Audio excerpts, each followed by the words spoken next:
c'est de vous transmettre par mon expérience la force, pas forcément la compétence aujourd'hui, mais de vous aider à rêver grand, plus haut, plus fort, plus loin.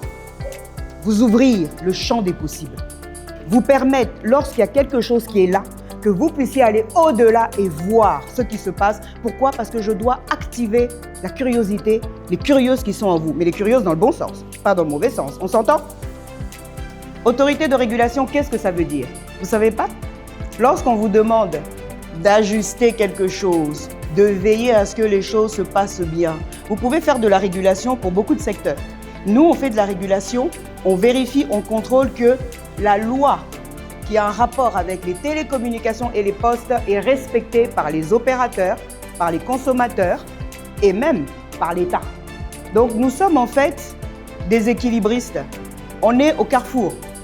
Dans notre carrefour, il y a l'opérateur RTL, Vodacom, Africell qui veut passer. Dans notre carrefour, il y a vous, les consommateurs, qui voulaient consommer, qui allaient acheter des mégas, qui allaient passer des coups de fil, qui allaient avoir un téléphone. Et il y a l'État, à qui consommateurs et opérateurs doivent rendre des comptes. Donc nous, au milieu, on veille à ce que l'opérateur fasse bien son travail, que ses prix ne soient pas trop élevés, que la qualité de service qu'il est en train de vous donner soit correcte et conforme à vos attentes. Mais on veille aussi à ce que vous, les consommateurs, soyez satisfaits, que lorsqu'il y a un problème, nous puissions dire à l'opérateur, il y a un souci. La communication ne passe pas, l'Internet bug, etc. Et s'il ne fait pas son travail, on le sanctionne.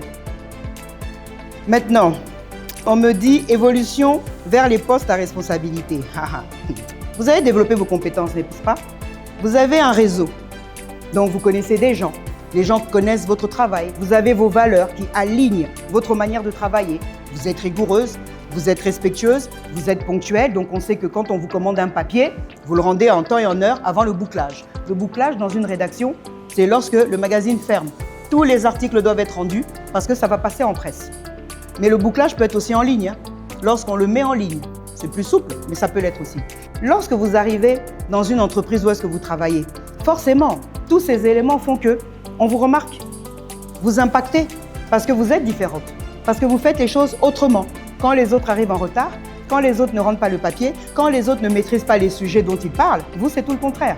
Donc forcément, à un moment, quand on vous remarque, on vous propose, parce qu'on considère que vous êtes apte, parce que vous êtes responsable, parce que vous avez démontré votre responsabilité en étant déjà aligné sur ce qu'on vous donne et ce qu'on vous demande de faire.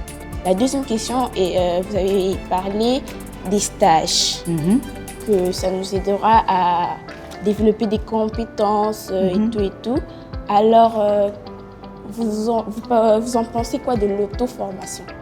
Donc l'auto-formation, c'est quelque chose que vous ne devez pas négliger. L'auto-formation, c'est pas seulement en ligne. Lire, on se forme en lisant. On ouvre son intelligence, on vérifie sa grammaire, on apprend des mots, même en anglais. Vous voulez vous former en anglais? Vous n'avez pas les moyens d'aller à Cali ou je ne sais pas où. Mais trouvez-vous un tuto en ligne. Il y a même des trucs là, Duolingo. Faites ça.